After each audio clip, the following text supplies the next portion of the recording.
Good afternoon, everyone. I welcome everyone to the first session of the HR Conclave.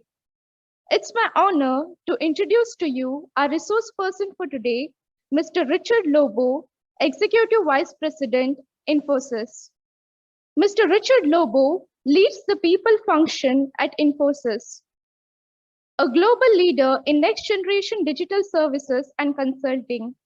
Heading the people function at Infosys, he is responsible for creating an environment that attracts and builds the talent Infosys needs for the future. He has been associated with the people function at Infosys since 2000, and during his tenure, Infosys has consistently built innovative people practices. Mr. Richard also serves as a director on the board of Infosys Consulting and Infosys China. Mr. Richard's experience spans diverse, including sales and marketing, being a shop floor engineer at a manufacturing plant, and handling the materials function for a shoe manufacturer. His education includes a bachelor's degree in mechanical engineering and a postgraduate diploma in management. Mr. Richard is a frequent speaker at events exploring the future of human resources and works with academia in an advisory capacity. On behalf of the management, director, staff, and students, I extend a warm welcome to you, sir.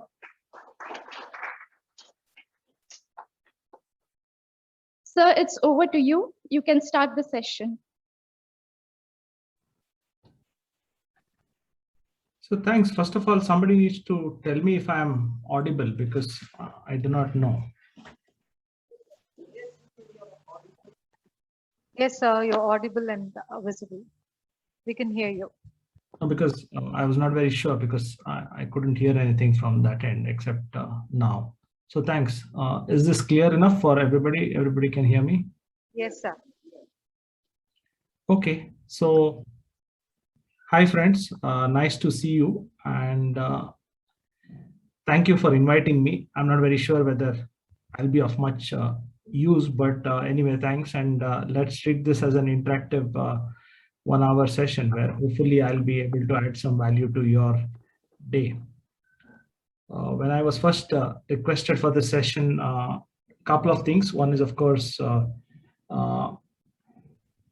you are all based in Mangalore, so that's why I said yes. And secondly, I think the Besant institutions over the years has done wonderful work. And I think coming from them, I think it's an honor to be associated with you, though for a brief while. So this is 2 reasons why I agreed to do the sessions. It's normally a very busy week for us because we are just around a few days away from our second quarterly results.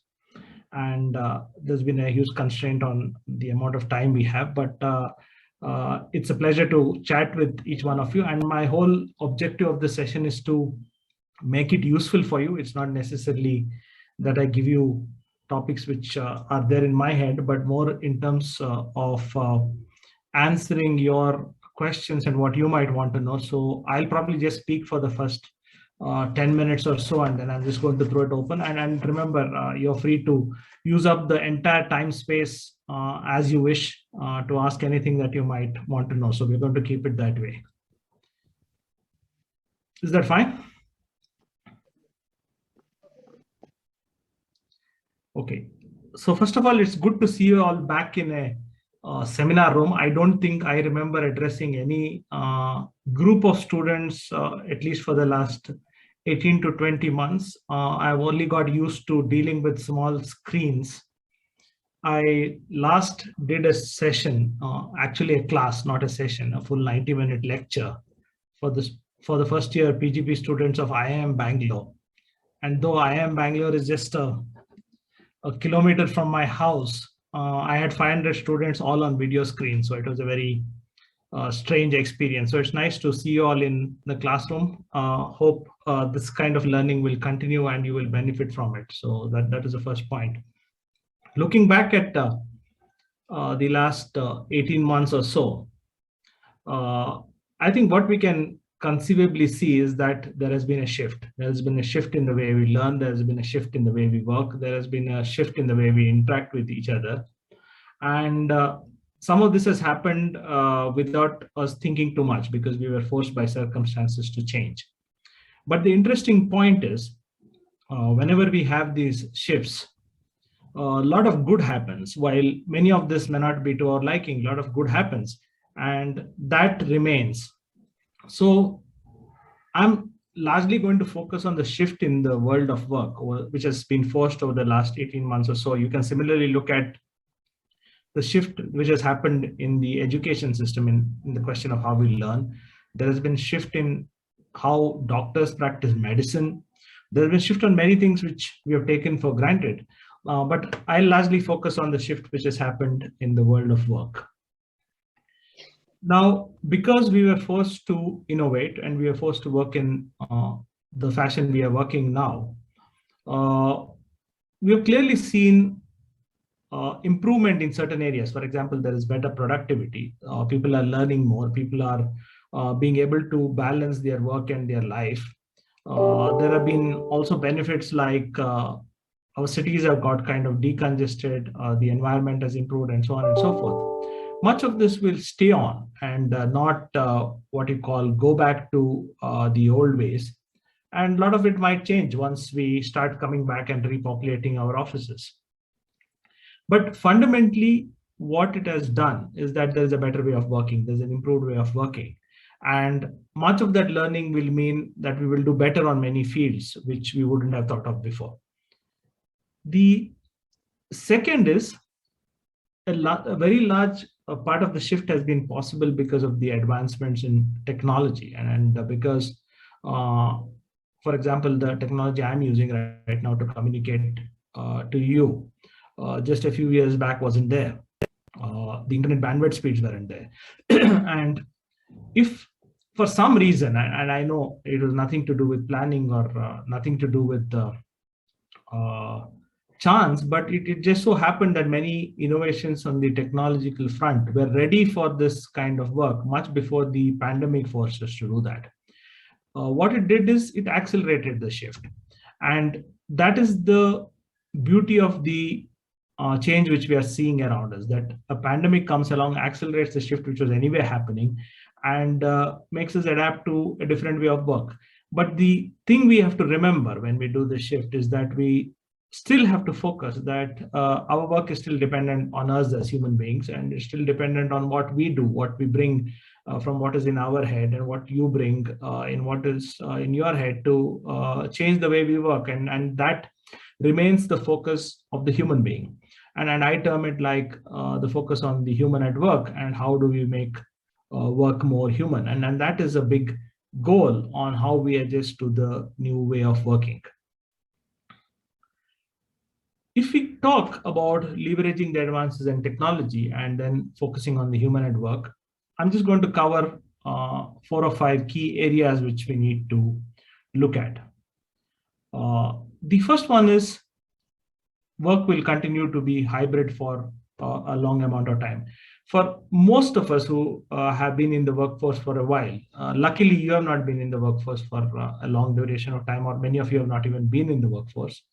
You will come into a different world. But for those of us who have been used to it, we need to adjust to a hybrid world, because for all people in our mind, work or office, or you might have noticed what your parents did, office was a place where somebody went to get work done, right? And after you finished your work and after you finished doing what was required for the day, you came to your home.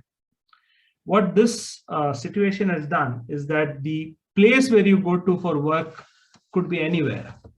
It doesn't need to be a particular location. So the physical location connected with work is just gone.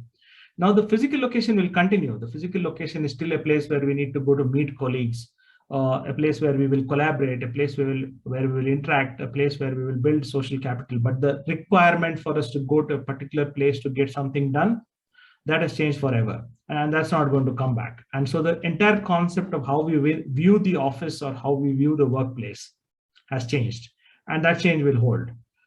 Some of it is not really what we would desire. Some of it, of course, will stay on. So for example, even something which you can more easily relate to.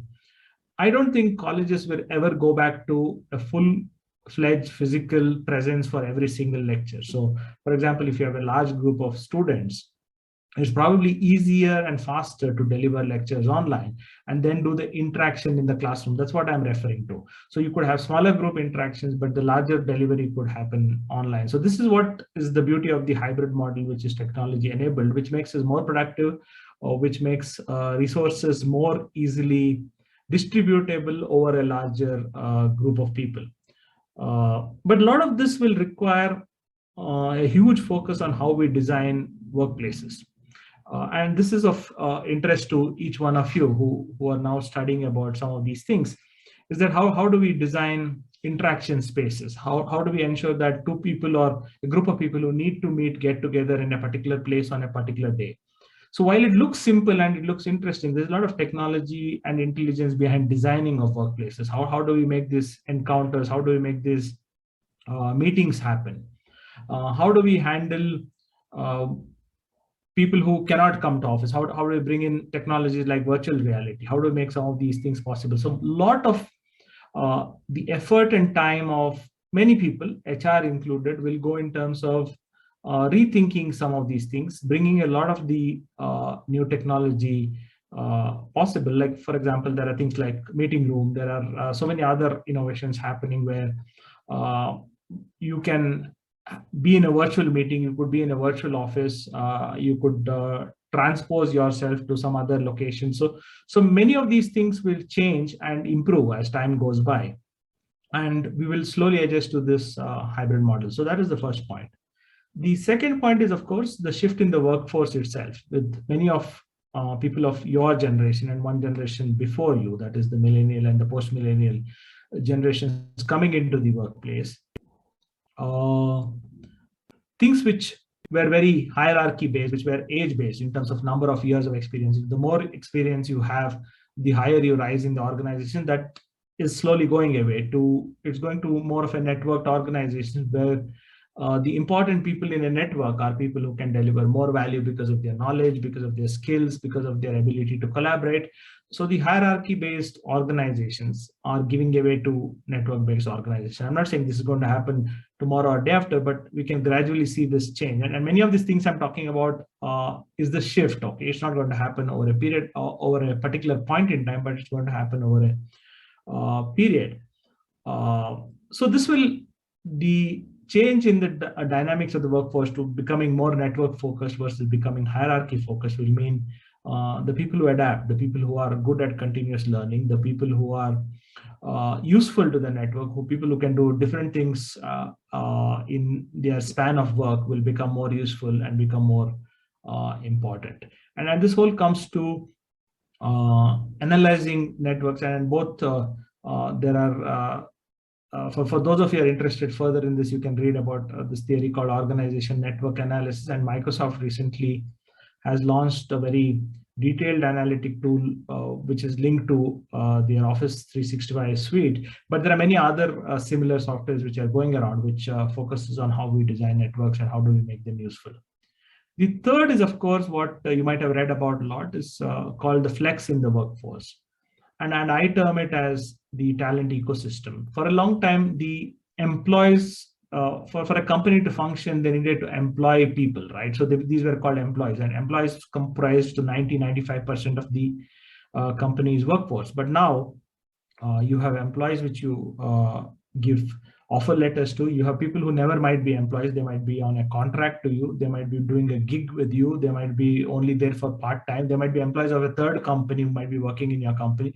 So all these people come together to deliver something of value. So the entire workforce of the employee-employer relation, that has kind of changed. So this is the third point which is happening, which of course exposes two things. One is company has much more ability to generate talent. Just give me a second. Just excuse me for a second.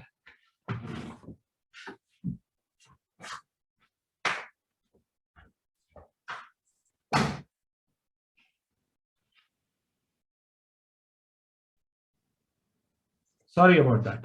So this exposes the company to have a much more wider spectrum of talent. And at the same time, for an employee, it exposes them to much more opportunity. So they could be doing multiple assignments or jobs at the same point in time. The fourth point, of course, is technology. I spoke a bit about this in the earlier part. Over the last 2 years, I think technology has changed in ways which many of us hadn't imagined, because that is because people were forced to innovate and come out with newer and newer ways where we could keep our world running, where many of us couldn't go out and attend workspaces, or you couldn't study, and so on and so forth.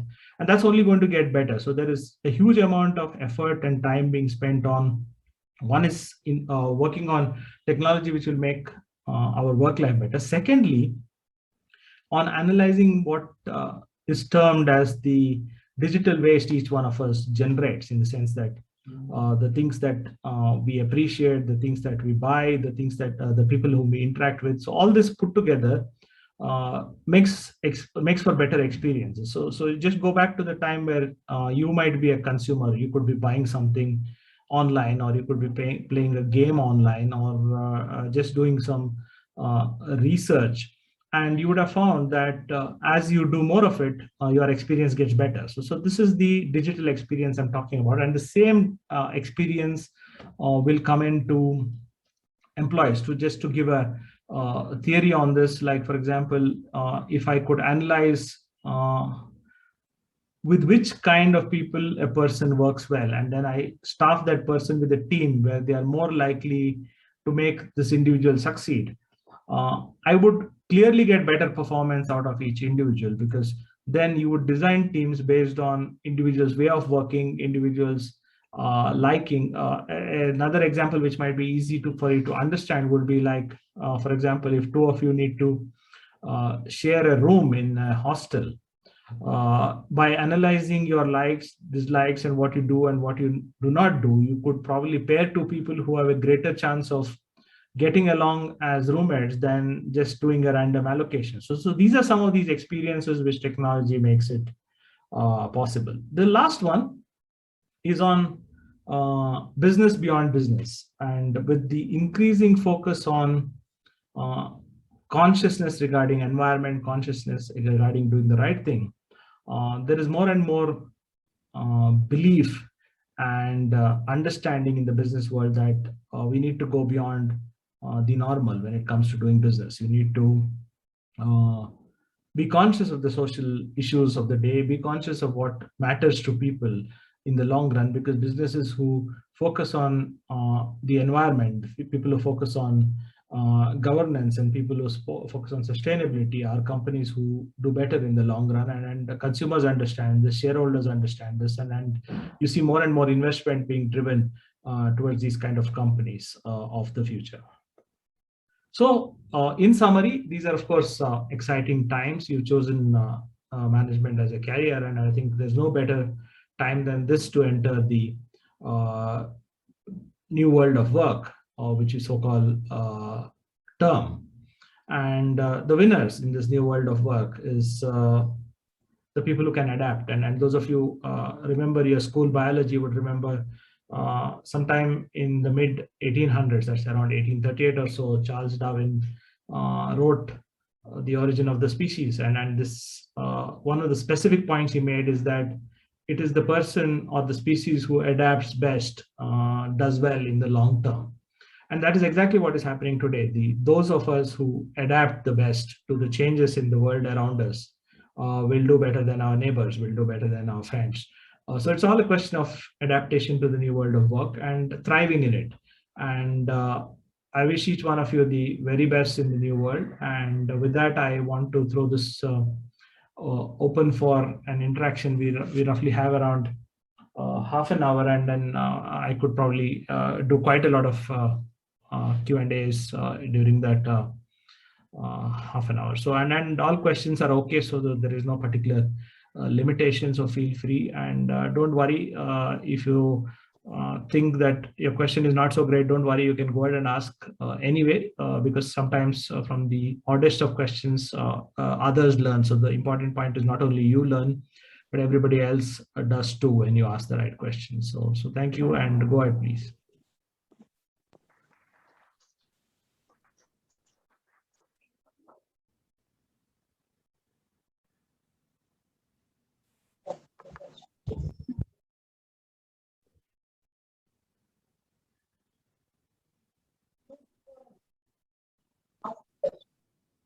Hello, sir.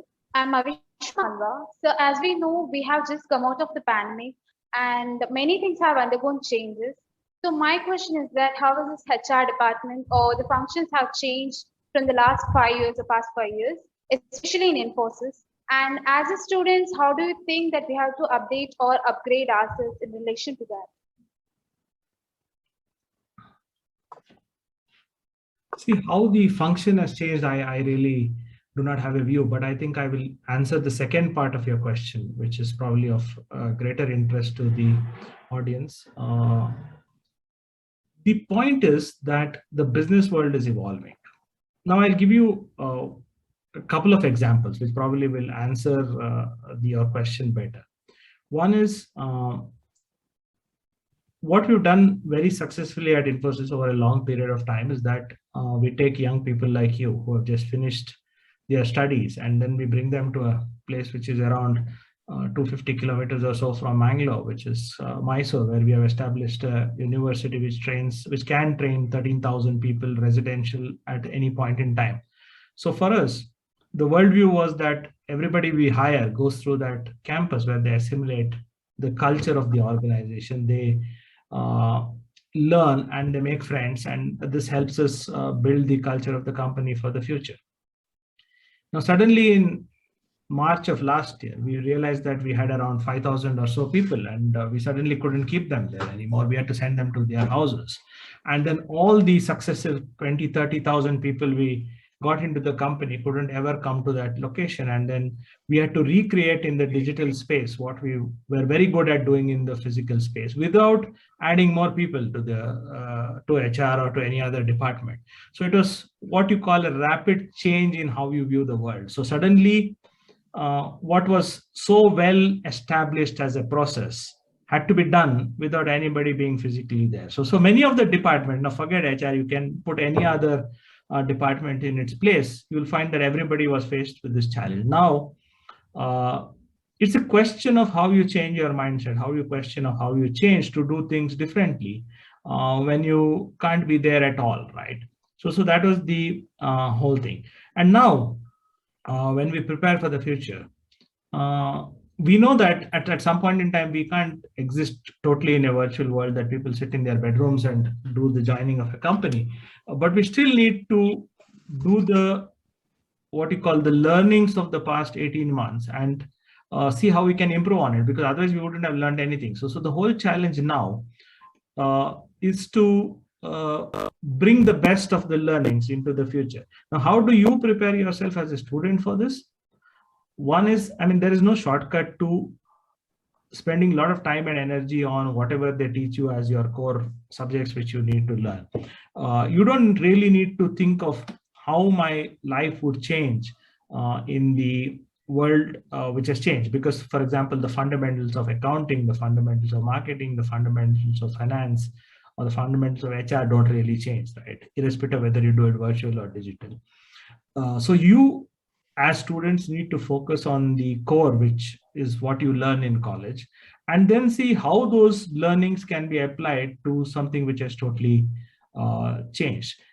Like, for example, you wouldn't even think, right, too much about doing a digital payment to buying something in your canteen or something outside your college. Now, think how difficult it is doing the same thing for somebody who has never used a smartphone before. Now, that is what you have to think as a student, that what comes very naturally to you, how do you create it in a system which will work for somebody who has not used this kind of method before. So those are some of the challenges which you will face as you get into the business world. Or for example, how do you deliver? Like, for example, if you take up a role in HR and you have to counsel somebody who's not doing well at work, normally you would learn that skill by, if they're teaching you a course like that, how do you sit across the chair from somebody else and do it, but now you're going to learn it in a virtual world where you have to read signs and language, for example, body language, which you can only see the top part of the person. Sometimes you may not even see the person on video, and you might only have to use your hearing. So some of these things you need to bring into your discovery process. But as a student, focus on what you're doing well in your core subjects and then see how to apply them to the world, which is going to be different. So that is my view on that.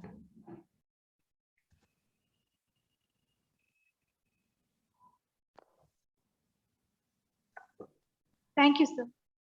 You're welcome.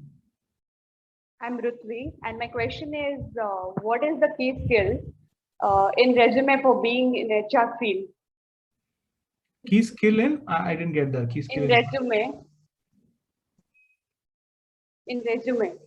Okay, I will tell you Add something which may not be something which you like, but look, I mean, most people, at least I don't read anybody's resumes anymore. Okay. So I don't know, so to be very frank, and I know for many other people don't read them anyway. So they all look the same if you really ask me.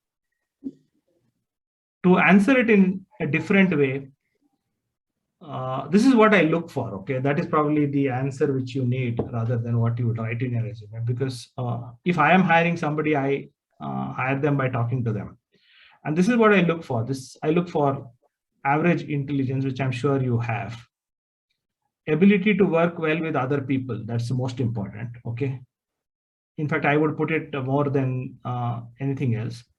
The third is a basic understanding of the subjects which you have studied. You don't have to be an expert in any of them. You just need a basic understanding.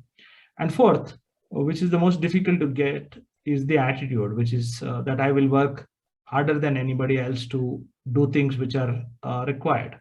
Now, if you can bring these four things out in your resume, it's good. If you can't, don't worry too much about it, because all the information that we get from a resume is that this person has studied something. What have they studied? Sometimes they tell us their marks, sometimes they don't, and where they have studied. Rest of it doesn't matter actually. So there is no such thing as a perfect resume. It is more to do with what the candidate whom you're talking to brings to the discussion, and that is the way I would look at it. So keep your resume simple, keep it limited to what you have learned and what are the abilities you will bring in. And if you can give us any examples about how you could do some of these things, like you have worked with a group of people to deliver, say, for example, this seminar, or that you have gone out of your way to do something which is different from the normal. Those are some of the things which are interesting to read about. Thank you, sir. But you could also ask this question to somebody who is in the hiring space, who's probably looking at resumes. So please don't go only with my answer. There are people who just seriously read resumes and they study them in great detail. So you might get a very different answer based on who you ask this question to. Okay, sir. Thank you. Good afternoon, sir. My name is Jyotsna, and I'm a first-year MBA student. My question is not relating to HR, sir, but it is related to Infosys. Recently, Infosys had developed a portal for income tax. So I just wanted to know, what is it about, filing income taxes? Infosys has developed the portal, and I've heard there are glitches in it. So I wanted to know, how does it work? So I mean, this is probably a question you should ask your teacher of accounting and not me. But I will give you my answer to it. I'm not commenting on the portal because we are in the silent period before results. So I'm not making any statements which can, for whatever reason, come out in the paper. So no comments on anything which can come out in the newspaper. We are 15 days before results. We are not allowed to talk.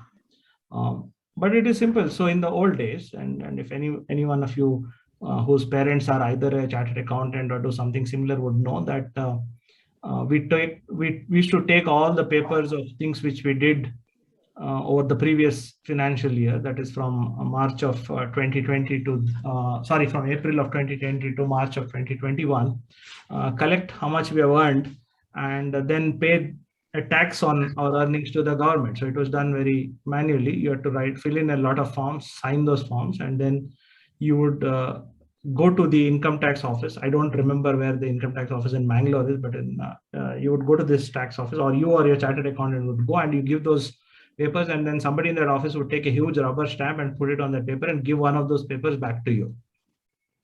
Okay, somewhere in, I think, I don't remember the exact dates, one of your teachers might know, the government digitized part of this process. So they allowed some part of it to happen digitally, but still a lot of it was a very, what you call, duplicate of the paper form in the electronic way, and which is how digitization starts. Much of things when we do digital stuff actually starts with a duplication of the paper form in the digital space. So you still did what you did, but you did it electronically. So you didn't really go to the income tax office per se, but you uploaded these forms, and then after a few months somebody would reply to you saying that this has been done. So I think a couple of years back the government wanted to do a totally different process, which is improve the taxpayer's experience. And like, for example, everything that you have earned and all that would be available to you. It was even going to be available on the phone, and then the whole process would improve your experience. And if you needed to get the refund from the government, you would get it instantly. Like normally in the old days, the refund would take as much as, if you're lucky, it would take 3 months, but otherwise it could take much longer. So this would happen instantly and it would be credited to your account, and the whole experience of you as a taxpayer would improve drastically. So that was the whole aim of the what you call the second generation portal, which is now being developed. Like all digital projects, it's complex. It's not simple because it involves, and I don't know how many of you have studied computer science. The more databases you make them to start talking to each other, the more analytics you bring in, the more complex the system becomes. So there is no other reason, and that is not always easy to solve. So some of the things is that the experiences which people thought they would get are not fully there. It will get there at some. There's a lot of work happening, but by the time you start filing taxes, that is hopefully, are you in first year or second year? First year, sir. So 2 years down the line, your experience as a taxpayer will be very different from my experience when I first filed my taxes. So that is what the portal is supposed to do. But it's not only that. It's like, if you probably look at it, India is probably one of the countries which is the most advanced in digitization of many things. The Aadhaar was the first step towards this. And now you are talking about integrating various databases together. Now you might have heard about the unified health system where your health data would be accessible. You are slowly going to get the driving license digitized into that system. You're going to get the income tax one digitized. The passport office is going to get better. They are also going to come out with the second generation of portal. You have the entire, for example, those of you who got vaccine would have used the CoWIN app. So you find this whole integration happening. So I think in another few years, probably India will be one of the most advanced digital economies that you can get. The only one which will probably be ahead of us is China, who has had a huge forward leap. So they've done much more work than we have had, but we are definitely going to be very, very, very, very close to the top in terms of amount of digitization the country has done. Thank you, sir. I'm sorry if the question was not. Oh, no, it is fine. You can ask the question. I don't have to answer. That's all. Thank you, sir. Good afternoon, sir. I am Shivani Suvarna. There is a fast-paced growth in the human resource information system. So I wanted to know how will this affect the employment, because everything is done through systems. So it will automatically have an impact on the human resource management students. So how can we overcome it, and how does the company see it? So that is an interesting topic. See, there are two views to this, right? When you look at the human resource function of a company, a lot of it is very personal. Okay, it is supposed to be taking care of the human being in the company, right? And those of you who among you who will join any manufacturing plant, etc., the job of the personnel officer or the HR manager is a very what you call I will walk the corridors and I will chat with you and I will know what is happening in your family. I will know which class your kids are going and all that. There is no substitute for that. Okay, I still do it, though our company is now 250,000 people, and I don't know the people today, but at least the people who have been there a longer period of time. I know quite a bit of them personally. So that part of the function is very important. At the same time, like for example, we have 250,000 people. You can't expect us to deploy, say maybe 2,000, 3,000 HR people to do this kind of job. Okay, it's not economical. So for that you need systems. So much of this experience, like for example, if I walk into an HR manager's room or a place of work, they should be able to access data on their phone. An employee should be able to access many of these things like leave and queries and, for example, how much they earned at a particular point in time, etc., on their phone. So what we did in Infosys at 2 or 3 years back is we digitized much of this and brought in this experience on the phone. So the entire experience of an employee is available on the mobile of every employee. So I can, as an employee, I can do various things without needing to meet anybody in HR. So HR is allowed, I don't know if I'm making sense, but HR is allowed to focus on the first part I told you, the discussion, the individual chatting with people, explaining to them what they could do, why is their performance not good, how things can change, those kind of things. The other part, which the HR person used to do in the past, that is handling all these things which connect with the experience, have kind of moved to the digital space. So this is how we are trying to balance the requirements of both. You need both. You can't say I will automate and then there won't be an HR department and they will talk to a wall like an ATM. It doesn't work that way. The same thing, I mean, if this example doesn't make sense, you look at the bank experience, right? To get cash out, you don't need to meet anybody in the bank, but to do various other things, you need to go and chat to people. So this is how various departments will change over a period of time. Make sense?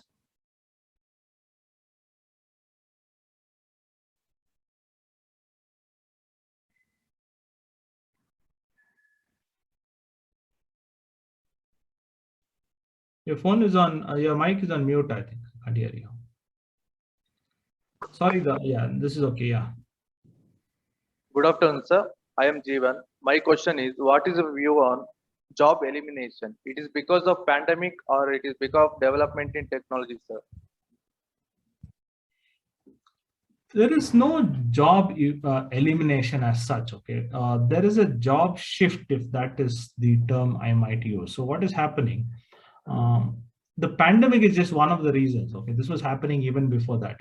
So there are two kinds of shift happening. There is one is a shift towards the lower end of the job spectrum. Another is a shift towards the higher end of the job spectrum. So what is happening is there is a huge shift towards, like you might have seen the, not a great example, but you might have seen the number of jobs increasing for people who deliver things to people's houses. People who do all these manual activities, who collect food from a particular place, or for example, if you're in Mangalore, who collect ice cream from Ideals and deliver it to your house. So there's a huge shift towards that end of the spectrum.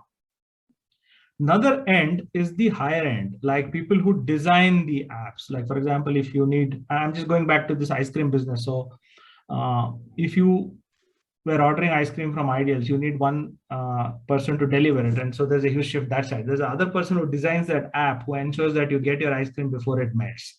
So that there's another shift towards that end of the spectrum.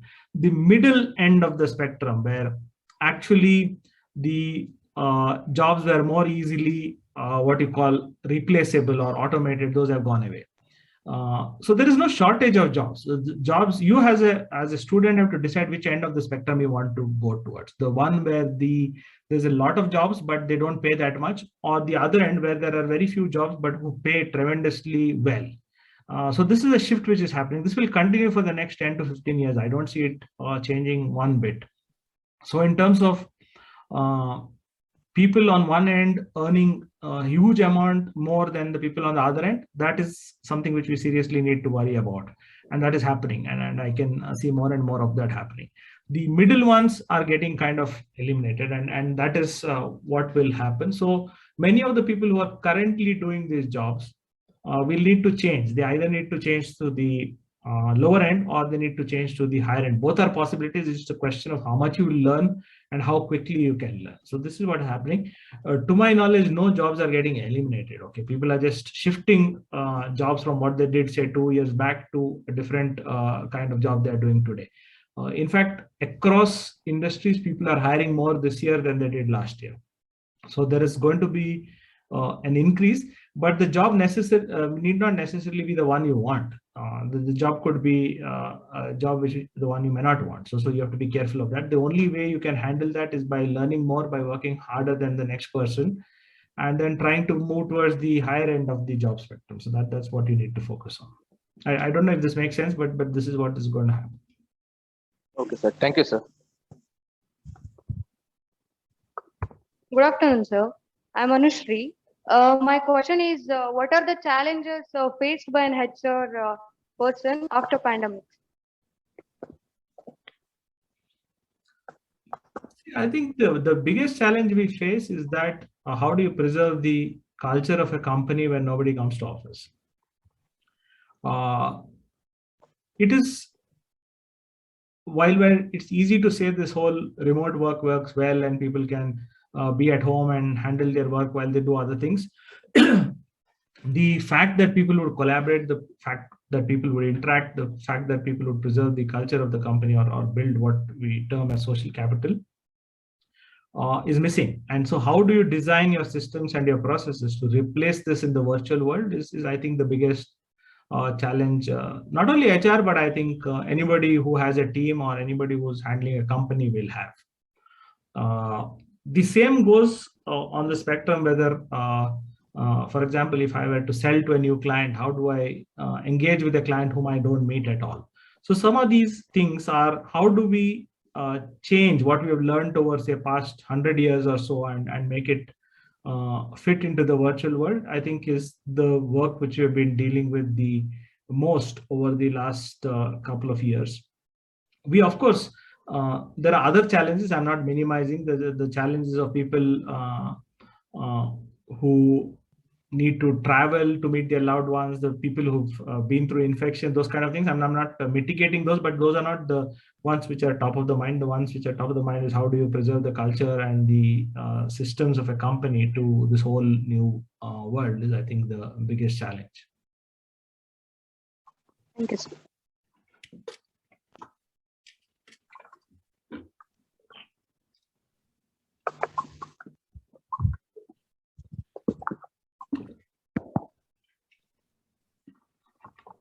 Good afternoon, sir. My name is Urjita, and my question is how the industry has been changed in the past 5 years in the general HR recruitment to any industry it may be.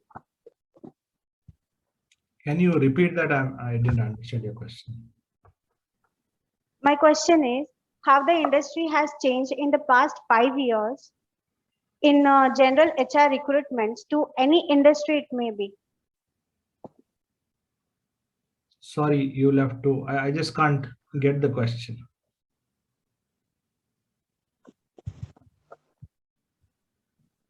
No, I can hear you, but I just don't, it doesn't make sense to me, that's all.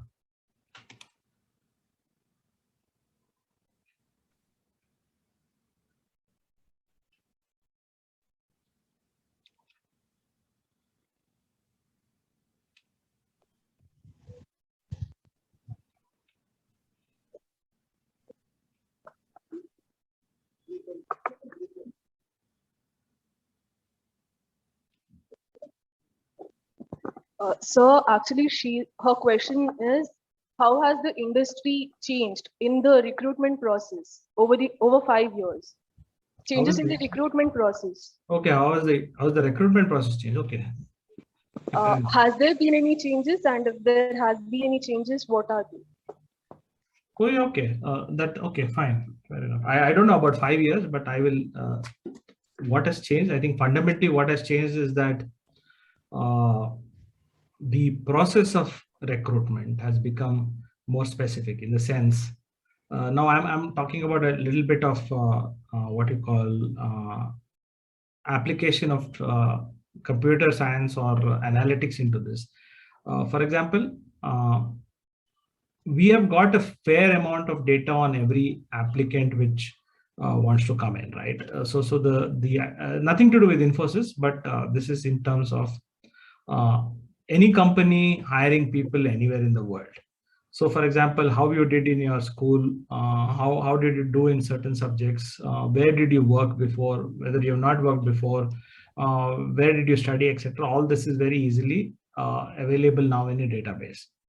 So there are groups of people who are doing thinking is that if we hire a particular category, if we take these 5 or 6 data sets and make them work, these are the best people whom we should hire. So this is one way of approaching it. Secondly is that we could run you through a series of assessments and tests, and based on your answers to certain specific questions, see whether you are the person a company should hire. The third one, which is a little more dangerous, which I don't recommend anyway, is that there are people who are also trawling the larger internet to check what is the profile you're leaving out there and seeing whether you are the right person they should hire, which is a little borderline. Whether we should do this or not is not very clear. Fundamentally, what is improved is that there is a lot better information for the person hiring. So the process of hiring has got better and faster. So if we decide to hire someone, we do not necessarily need to waste time to get them to our office, meet them, all that. So by just doing some of these things, you can roll out those an offer to that person within 15-20 minutes of having a video chat with that person. This has nothing to do with what you call whether the old process was good or bad. I have no comments on that. It's just that the process has become easier because there is more data and more intelligence being applied because much of the data is now available. Now, for example, you would work for a couple of years in one company and then go to a next company. It is quite easy for us to triangulate what you have left behind and figure out whether you will work best in the company. Any hire wants to work in a way that are you the right person for that job? It's not necessary, are you the most intelligent person? Are you the person who got the highest marks? So let me throw you another example. Like, for example, if you analyze whatever number of students which are there sitting in this room, some maybe say 200 or so, I could say that the person who fits in a particular gap or a particular marks range in a set of 4 or 5 subjects will do best in my company. How did I find out? I found out by analyzing all the previous recruits I did from your college. So I don't need to come and meet 200 people. I can come and meet 20 people and decide to hire those, among those maybe 5 people, right? So that is what an example to give you. Now, whether this is the right approach to hiring, I don't know. Like, for example, there is a group of people who's doing some research in both in Stanford and MIT, which they are analyzing much of the social profiles of people and telling companies that you should go after these people. So that is the next level, and the what you call the fight to get the right person into a company is so much now that companies are willing to do these odd things. Like I have had experiences of people in Infosys coming and telling them that they were not looking for a job at all. It is just that this company went all out to get this particular person. How did this company know that this particular person existed? Not through anything except by doing this kind of analysis. So this is how the whole function is changing. It is great if you happen to be the person who's getting hired. It may not be great if you're not the person who's going to be hired. But don't worry, there will be somebody else for whom you are the right profile. So this is what you call a simple example of how things are changing. Thank you, sir.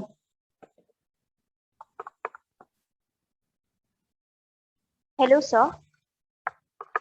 I'm Shraddha, and my question to you is, it is always considered that compensation is the best tool for motivating the employees. What is your say on it, and how does it impact in the growth of organization? I don't think compensation is the only thing which people look at. And to me, it's 3 things. I mean, if you look at what makes sense for employees, any employee anywhere, okay, are 3 things. One is what is the learning I will get in this job? Meaning, if I learn and do this job well, how does it add value to myself? Will it help me get a better job elsewhere? Will it help me to do more? Will I learn better? Will I improve as a profession? So this whole spectrum of learning.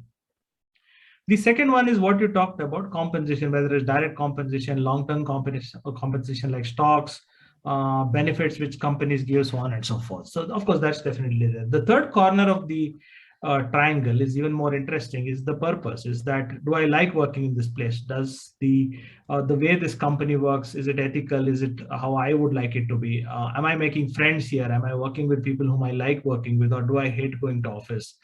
Does this company take care of my emotions? Does it make me feel happy at the end of the day? A combination of all these three things are why people stay on, or for example, why they even work in a particular company. So the challenge for any company is to balance all three. You can't get perfect scores on each, but you can kind of balance the three to give people a great experience. And when you get the balance right, is when people want to join you or stay with you. If you only worry about compensation, it doesn't work. So you have to worry about all these three things. So that is how we look at it. Thank you, sir. I'll just probably take a couple of more questions because we're just right at the hour of 4. So maybe 2 more questions and then we can close. Good evening, sir.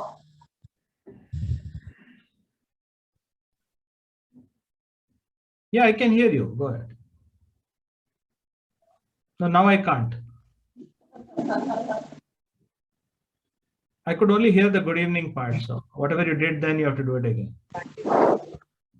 Good evening, sir.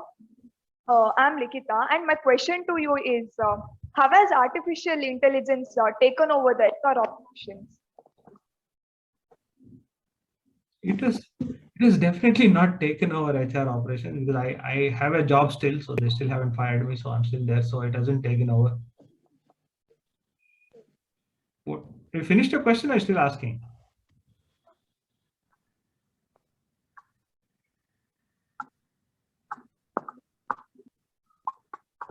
Finished, sir. Okay, so it has not taken over the HR department, or for that matter, any other department. Okay, so much of what you read about AI is much earlier than it is due. Okay, the bit of it is in the movies, it's not fully there in real life, but I'm going to talk about some of the new things which are happening. So finally, end of the day, AI has been created by human beings, right? It's not been created by anybody else. And there are 3 levels of AI. If you're a student of computer science, you can spend time learning about it. But the most simple one is the first level of AI. So for example, if I would install in my system a bot. So if they want to ask questions like, what is my provident fund details? The bot will be able to answer it quite well, and it doesn't need any HR person to sit and answer. In the old days, it required somebody in HR to sit and answer those questions. We have those bots. We have plenty of those bots. So many of those kind of jobs in HR have been taken over by the first level of artificial intelligence. Okay.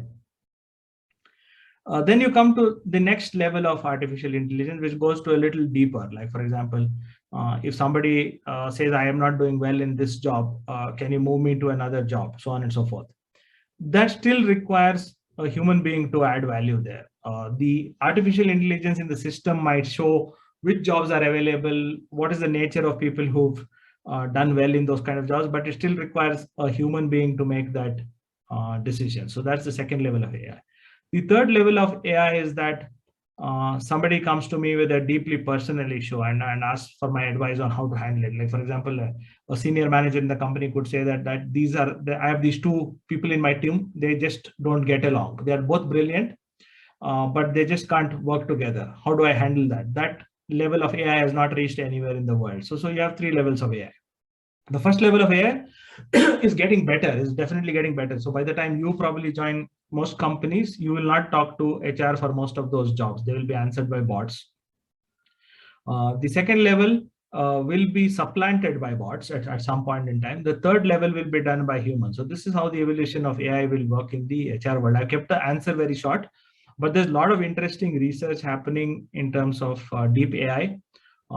Like, for example, I'm talking about the ability to drive cars or something similar like that. it will get there. At some point in time, it will get there. I don't know how many of you have heard about an author called Isaac Asimov, who was very popular when I was in school. I don't think anybody reads him anymore, but he had a very interesting theory. He said eventually, he didn't predict which year. He said eventually silicon life will replace carbon life. He used to write science fiction, and by that he meant silicon life is your PC, your chip, that is silicon. Carbon life is you. So his theory was eventually silicon life will replace carbon life. For that, the silicon life will need to create better chips. So the day a chip starts designing another chip, that means all of us are not needed. It is a very, very long way off. It's not going to happen in my lifetime, might happen in your lifetime. So hopefully you will solve the problem, not me. Thank you, sir.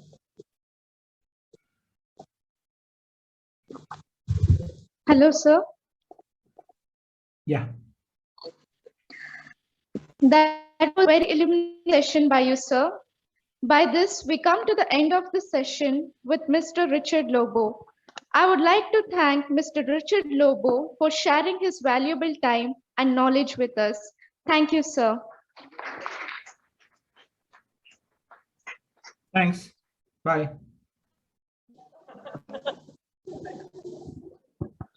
Yeah.